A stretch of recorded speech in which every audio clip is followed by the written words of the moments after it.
Assalamualaikum warahmatullahi wabarakatuh. Selamat siang rekan-rekan mahasiswa peserta mata kuliah Metodologi Pendidikan Kuantitatif, Program Studi Pendidikan Pancasila dan Kewarganegaraan atau PKN Universitas Bhinneka PGRI. Pada kesempatan ini kita diberikan kesehatan, itu merupakan nikmat yang luar biasa. Kita panjatkan bersyukur kehadirat Ilahi Robbi. Dan di masa pandemi ini kesehatan merupakan nikmat luar biasa bagi kita semua dan patut kita syukuri. Dan alhamdulillah pada hari ini kita dapat berjumpa meskipun melalui virtual, ya, tidak secara langsung. Kita dapat memperoleh ilmu, ya, terutama dalam materi metodologi penelitian kuantitatif.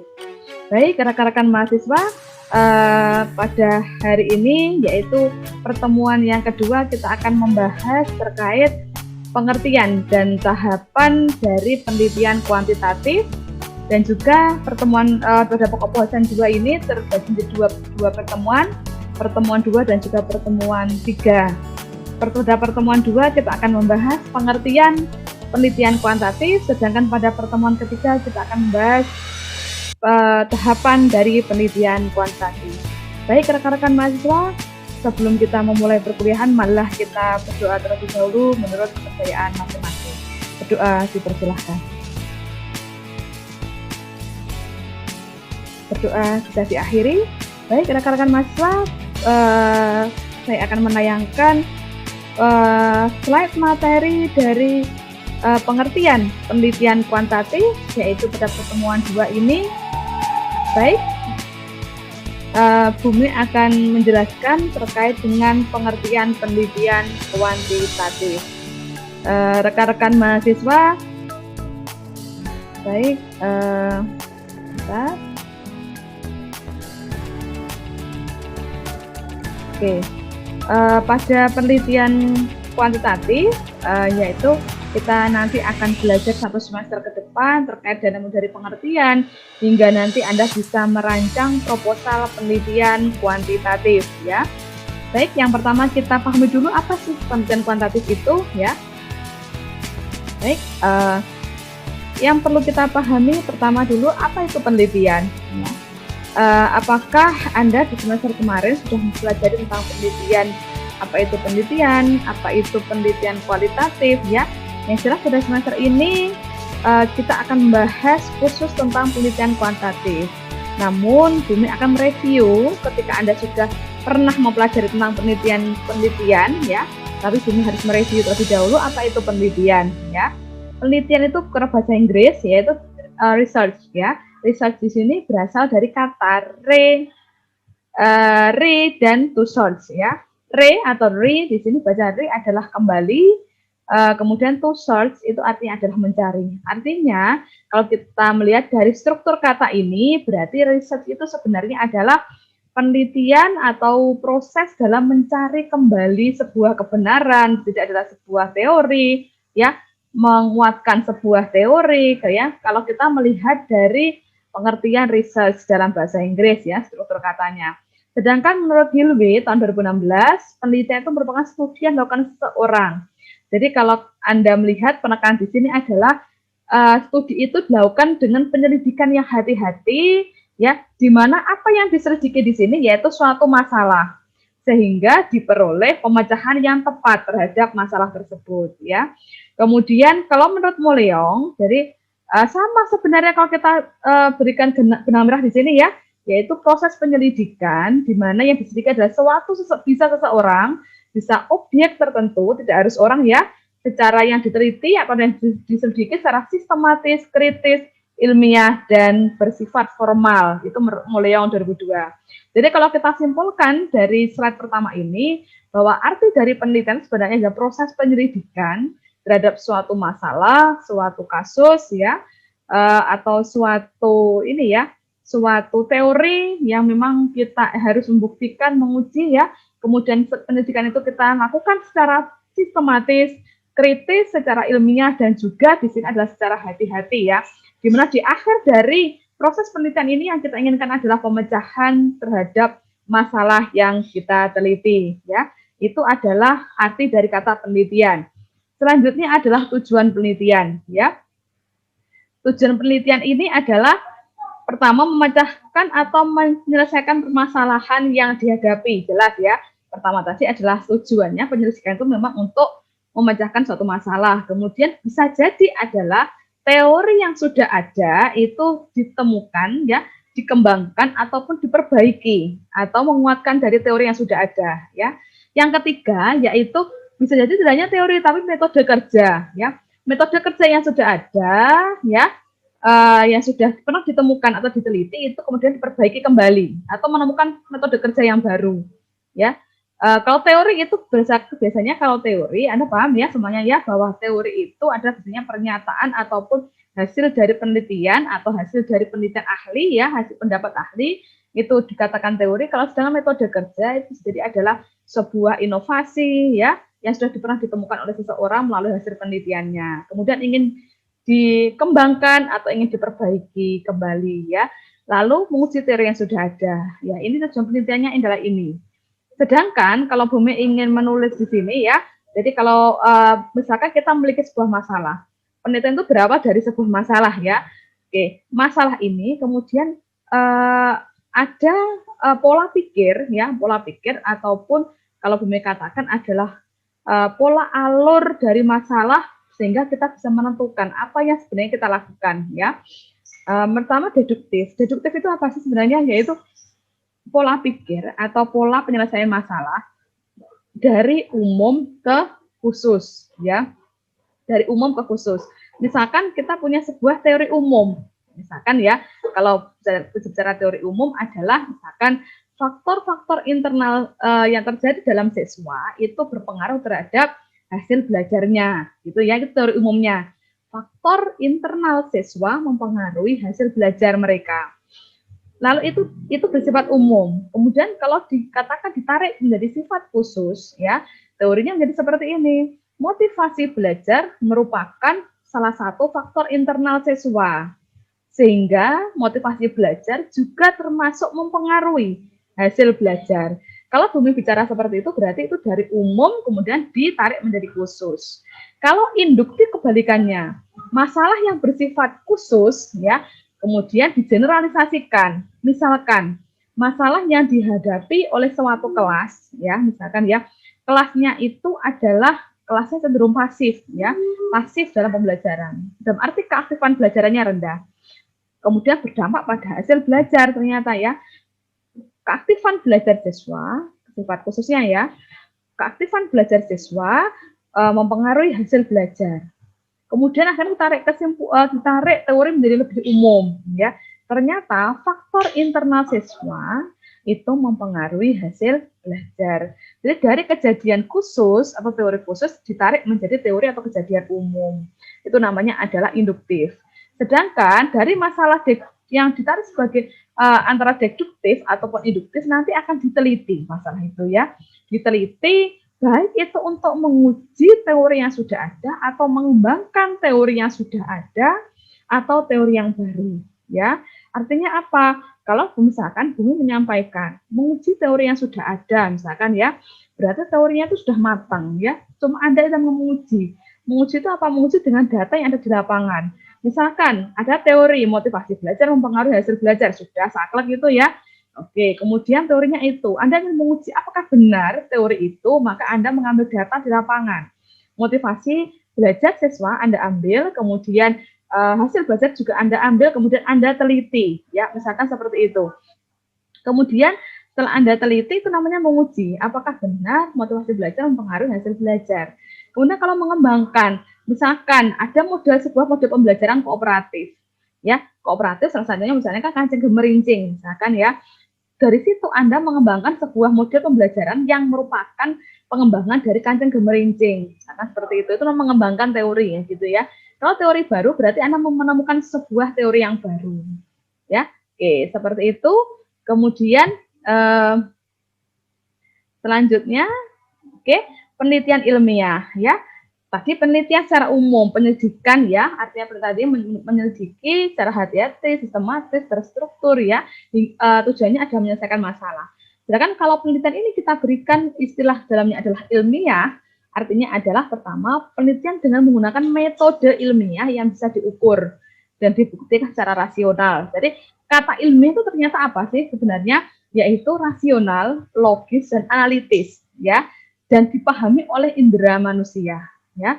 Jadi kalau kita bicara penelitian saja, kalau bukan berdasarkan atas keilmiahan, ya, maka rasionalitas, logis, kemudian analitisnya itu masih diragukan, ya. Jadi seperti itu. Sehingga penelitian ilmiah itu terlakukan dengan berdasarkan menggunakan metode ilmiah. Jadi pengertian yang kedua adalah rangkaian pengamatan yang dilakukan menggunakan metode ilmiah. Jadi ada kalau penelitian adalah rangkaian pengamatan yang bersifat sambung menyambung, ya, di mana bisa jadi adalah mengembangkan atau melahirkan teori-teori baru, ya. Dari sini kita bisa merah di sini ya dua kata kunci yaitu metode ilmiah, baik pendapat Sugiono ataupun Ari Kunto, ya. Sehingga ciri penelitian ilmiah harus menggunakan metode penelitian secara ilmiah, ya, yang ilmiah. Sehingga kita harus belajar yang namanya metodologi penelitian agar Anda bisa melakukan penelitian secara ilmiah, ya. Oleh karena itu, Bumi akan menjelaskan setelah ini ya tentang metodologi penelitian yang diawali dari pertama kita bahas dulu jenis-jenis penelitian ya agar Anda memahami bagaimana metodologi penelitian ya. Oke. Pertama, jenis-jenis penelitian ya. Satu, penelitian berdasarkan aplikasi ya, ditinjau dari aplikasi. Dibedakan menjadi dua, penelitian dasar dan penelitian terapan. Kalau jenis penelitian berdasarkan atau ditinjau berdasarkan jenis informasi, dibedakan menjadi dua, penelitian kuantitatif dan penelitian kualitatif. Ya, ini Bumi berikan tanda bold di sini. Ini akan kita pelajari nanti ya 1 semester ke depan. Jenis penelitian kalau ditinjau dari perlakuan data dibedakan menjadi dua, penelitian konfirmatori dan penelitian eksploratori. Ya, sedangkan jenis penelitian kalau ditinjau dari maksud adalah penelitian deskripsi, korelasi, dan penelitian eksperimen. Ya, jadi kalau jenis penelitian itu ada 4 aspek peninjau ya, di mana masing-masing aspek ini berbeda-beda jenis penelitiannya. Ya, Bumi akan jelaskan satu persatu akan lebih memahami ya. Jenis penelitian kalau berdasarkan aplikasi tadi berdasarkan menjadi dua ya, penelitian dasar dan penelitian terapan. Perbedaannya apa sih dasar dan terapan ini?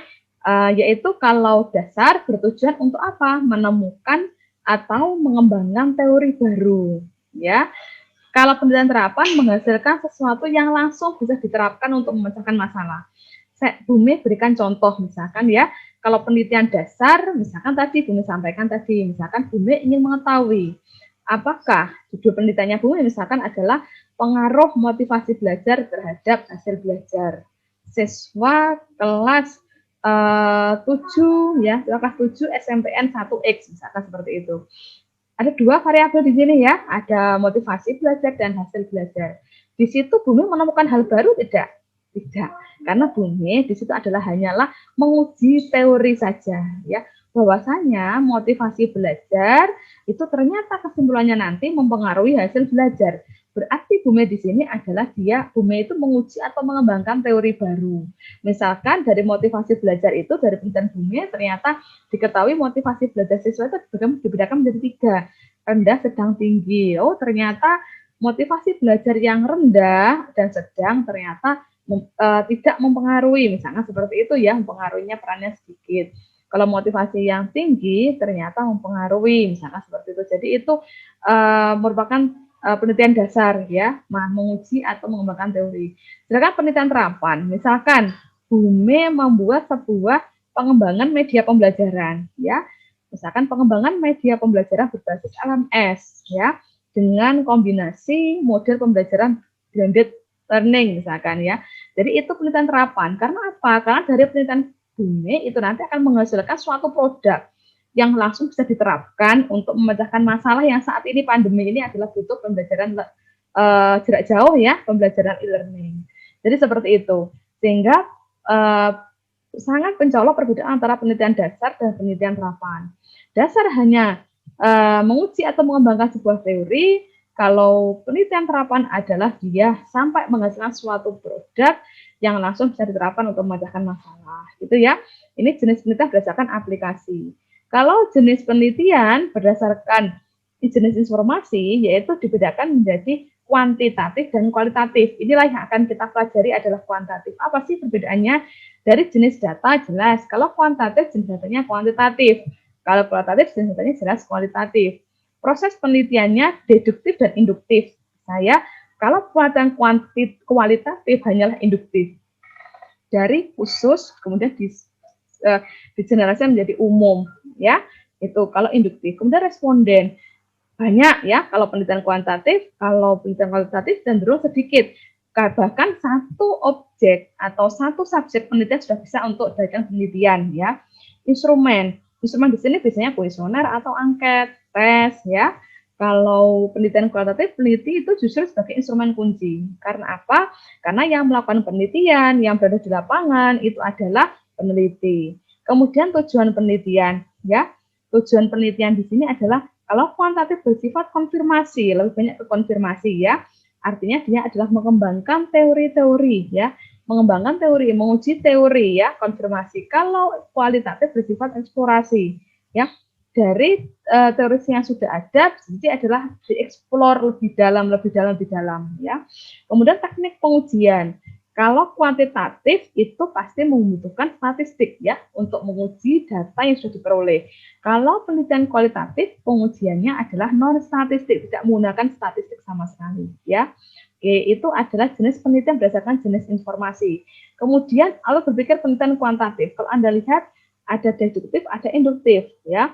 Kumpulan teori secara umum, ya, kemudian dihasilkan sebuah konsep itu dirumuskan lebih kecil lagi menjadi sebuah hipotesis. Jadi kalau awal berpikir penelitian kuantitatif ada umum hingga ke khusus, ya. Teori yang luas dibuat sebuah konsep, masih ada umum, ya, kalau konsep, ya, kemudian dirumuskan menjadi hal kecil, yaitu hipotesis ini, ya, khusus. Kalau induktif bagaimana? Dari hipotesis yang kecil kemudian diujilah hipotesis itu, ya, apakah benar atau salah? Oh, ternyata benar. Meskipun hipotesis hanya berlaku pada lingkup kecil, tapi bisa berlaku untuk umum. Namanya proses generalisasi, ya, berlakukan seumum dari khusus menjadi dari kecil menjadi luas, ya, generalisasi, ya. Itu adalah proses induktif. Jadi dalam penelitian kuantitatif, kalau berpikirnya bisa induktif, bisa deduktif yang digunakan, ya. Kalau penelitian kuali itu hanyalah induktif saja. Gitu nggih. Jadi seperti itu. Kemudian jenis-jenis penelitian berdasarkan perlakuan data, ya. Perbedaannya, ya, ada penelitian konfirmatori dan eksploratori. Perbedaannya apa, Bu? Yang pertama, kalau konfirmatori menguji hipotesis dia bersifat konfirmasi saja secara statistik, ya. Jadi konfirmatori itu lebih ke penelitian kuantitatif. Kalau eksploratori itu lebih ke penelitian kualitatif, ya, di mana mencari tahu, ya, mencari tahu atau mengeksplorasi hubungan suatu masalah tanpa pengujian statistik, ya. Itu adalah eksploratori menuju ke penelitian kualitatif. Oke, kalau berdasarkan maksud tadi ada 3 macam, ya, deskripsi, eksperimen, dan korelasi. Tujuannya dibedakan ditinjau dari aspek tujuan. Kalau deskripsi memberikan gambaran dari sebuah objek penelitian. Kalau eksperimen, ya, menunjukkan hubungan antar variabel. Misalkan, ya, penelitian eksperimen itu apa? Misalkan bumi ingin memberikan, kalau Anda di televisi itu, ya, Anda biasanya kalau penelitian eksperimen di sebuah laboratorium ingin menguji sebuah senyawa X, misalkan kita berikan kepada tanaman, misalkan apakah berpengaruh pemberian senyawa X ini terhadap pertumbuhan tanaman. Berarti variabelnya di situ ada 2, ya, senyawa X, ya, senyawa X. Kemudian yang kedua adalah pertumbuhan tanaman. Berarti di situ kalau penelitian eksperimen yaitu menunjukkan hubungan antar variabel, ya. Kalau penelitian korelasi itu lebih kepada sebab dan akibat antar variabel, ya. Di mana di sini misalkan, ya, harga baju, ya, harga baju, kenaikan harga baju ternyata naik turunnya harga baju berpengaruh terhadap daya beli masyarakat, ya, misalkan seperti itu. Apa sebabnya? Sebabnya adalah harga jual baju. Akibatnya apa? Berdampak pada daya beli masyarakat. Daya beli masyarakat pasti berdampak pada pemasukan dari penjual toko baju, misalkan seperti itu. Jadi itu ada hubungan sebab dan akibat. Seperti itu, ya. Oke. Pengujian, ya.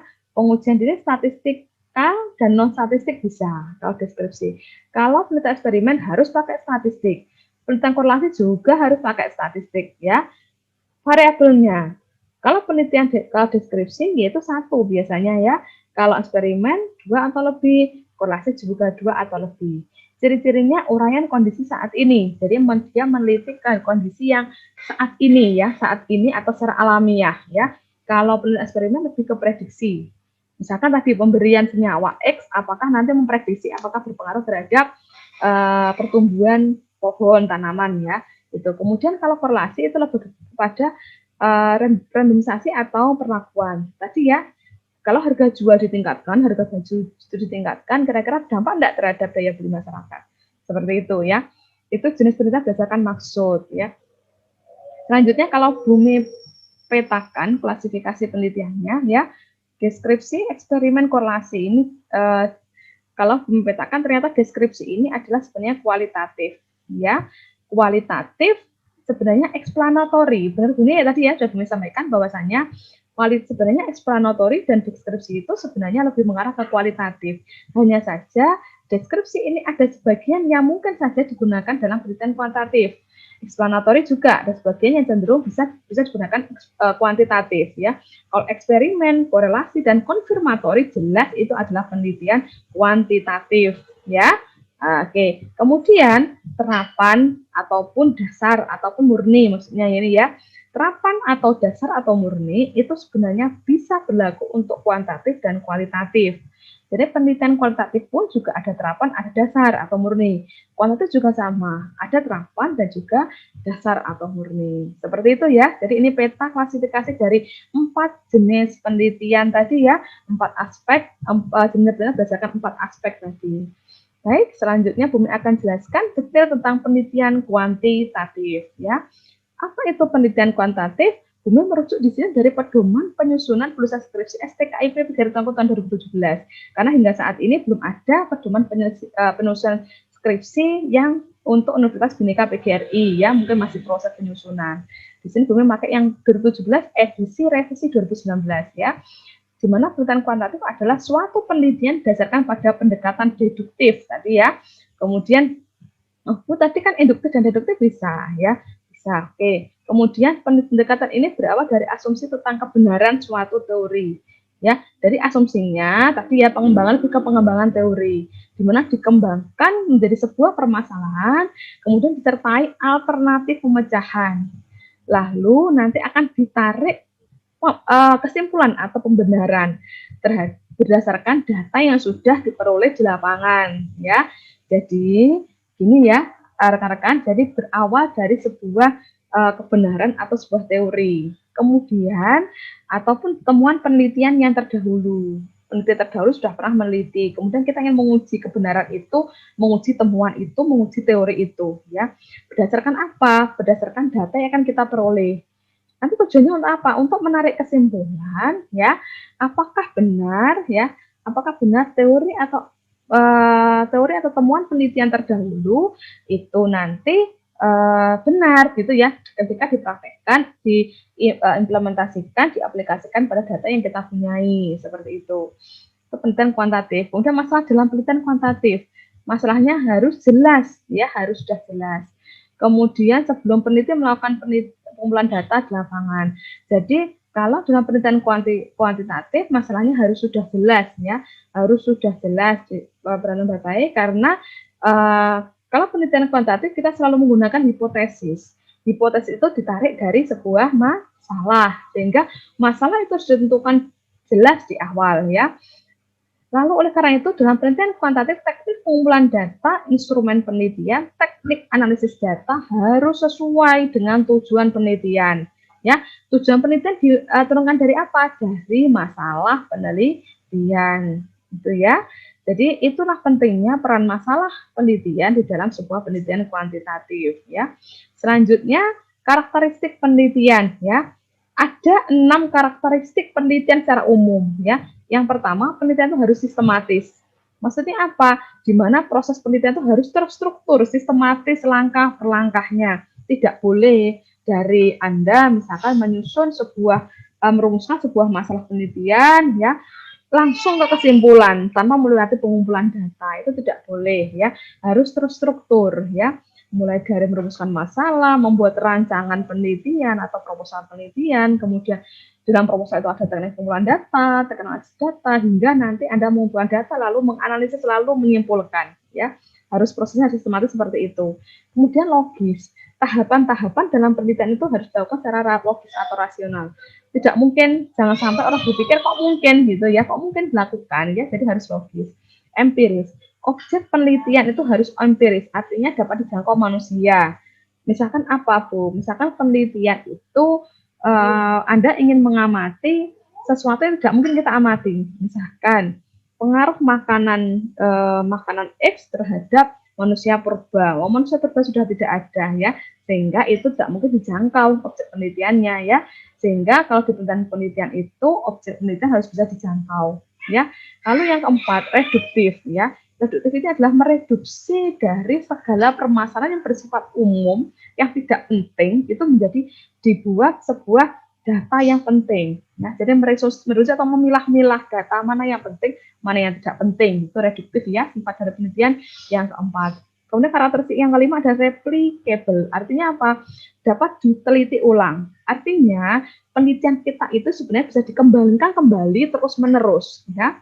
Jadi penelitian tidak boleh berhenti sampai di sini, selesai gitu ya. Maka penelitian tidak memenuhi karakteristik replicable. Replicable itu artinya adalah penelitian Anda masih bisa dikembangkan secara terus-menerus dari tahun ke tahun ya. Oke, kemudian transmittable artinya apa? Dapat dipergunakan berbagai pihak yang memerlukan. Artinya hasil penelitian Anda nanti bukannya tidak ada manfaat, bukan, tapi dari penelitian Anda itu hasilnya nanti bisa dimanfaatkan oleh banyak orang ya, atau pihak-pihak tertentu. Itu ada transmittable. Seperti itu. Selanjutnya adalah karakteristik penelitian kuantitatif ya. Ada 6 karakteristiknya. Yang pertama, penelitian kuantitatif itu menggunakan data berupa angka ya. Itu ciri khas ya, bahwa kalau Anda ingin nanti skripsi menggunakan penelitian kuantitatif, maka data yang Anda perlukan adalah angka ya. Yang diperlukan adalah angka. Kemudian angka ini diperoleh dari mana? Bisa jadi dari hasil perhitungan atau dari hasil pengukuran yang sudah Anda lakukan ya. Kemudian karakteristik yang kedua dari penelitian kuantitatif adalah bersifatnya monitetik. Artinya apa? Bahwa satu tanda dalam penelitian kuantitatif nanti itu berarti satu makna. Artinya penelitian kuantitatif itu adalah penelitian data yang pasti, ya, data yang pasti. Tidak bisa dibolak-balik, diubah-ubah ya. Jadi penelitian kuantitatif itu penelitian adalah datanya pasti. Kemudian di penelitian kuantitatif selalu ada unsur hipotesis, di mana peranan hipotesis ini sangat penting ya, karena menentukan kerangka berpikir ataupun kesimpulan di akhir ya. Jadi berawal dari masalah, dirumuskan hipotesis, nanti ada rancangan penelitian, sampai nanti di akhir ada kesimpulan ya. Saya itu yang keempat, statistik ya, selain hipotesis juga ada statistik di sini. Peran metode statistik ini mutlak diperlukan karena meskipun Anda punya hipotesis yang jelas, yang bagus ya, tapi kalau tidak ada peran statistik di sini tidak akan terpecahkan hipotesis Anda benar atau salah ya. Jadi mengambang kalau ada tanpa ilmu statistik, tidak akan diperoleh kesimpulan ya. Kemudian metode penelitian kuantitatif mengandalkan instrumen yang tepat ya, di mana instrumen ini disusun berdasarkan kisi-kisi ya. Nanti akan kami jelaskan pertemuan selanjutnya ya. Apa sih instrumen penelitian itu kan gitu ya. Kemudian 6, berorientasi pada produk, karena data yang kita peroleh berupa angka, sehingga angka itu diperoleh dari sebuah hasil. Hasil itu apa artinya? Produk ya. Misalkan hasil belajar, motivasi belajar. Misalkan lagi kalau kita bicara misalkan prestasi, atau kita bicara misalkan keaktifan belajar, misalkan kalau kita bicara lagi tentang kemampuan kreativitas siswa, kemampuan berpikir kritis, itu adalah produk. Atau siswa itu mengerjakan itu berasal dari sebuah proses. Seperti itu ya. Jadi berorientasi pada produk, bukan proses. Kalau kualitatif itu berorientasi pada proses, di mana kalau kualitatif itu biasanya mengamati proses berpikir siswa, proses berpikir kreatif siswa, itu ya. Tapi kalau kuantitatif tidak berorientasi pada prosesnya, yang penting adalah bagaimana kemampuan berpikir kreatif siswa itu sendiri, ya, produk. Kemudian selanjutnya persyaratan dalam penelitian kuantitatif. Yang pertama harus sistematis ya, sudah jelaskan tadi di awal. Kemudian terencana, di mana harus langkah-langkahnya harus jelas ditentukan di awal. Kemudian konsep ilmiah, artinya harus logis dan sebagainya. Konsep ilmiah itu yang seperti apa? Yang pertama 3A, the felt needs. Artinya apa ini? Penelitian dilakukan karena kebutuhan, ya, bukan karena keisengan, ya, bukan karena ini daripada tidak meneliti, tapi memang penelitian Anda itu benar-benar dibutuhkan atau merupakan ada sebuah tantangan di situ untuk menguji sesuatu. Yang B, the problem. Artinya apa? Merumuskan masalah agar suatu masalah itu bisa dirumuskan batasan-batasan dan juga sampai alternatif pemecahan masalahnya seperti apa. Ya, jadi masalah ditentukan dengan jelas tadi ya, disampaikan di awal. Kemudian 3C di sini hipotesis. Menetapkan hipotesis itu sebagai titik tolak pemecahan masalah ya. Dari problem sebuah masalah dirumuskanlah hipotesis ya. Kemudian collecting of data as evidence. Artinya apa? Mengumpulkan data untuk menguji hipotesis ya. Setelah menentukan hipotesis kemudian pengumpulan data. 3E adalah concluding belief ya. Di sini adalah menarik kesimpulan berdasarkan analisis data. Data yang diperoleh dianalisis, kemudian ditarik kesimpulan. Setelah itu 3F ini yang maksudnya tadi generalisasi. Artinya apa?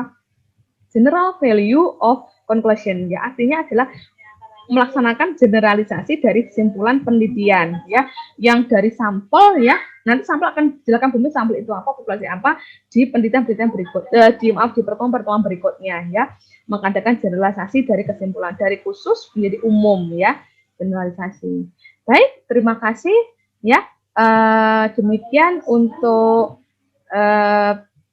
penjelasan Bumi ya, penjelasan Bumi terkait dengan penelitian, pengertian penelitian ya sebagai pengantar atau konsep dasar selama nanti kedepannya Anda belajar metodologi penelitian kuantitatif ya.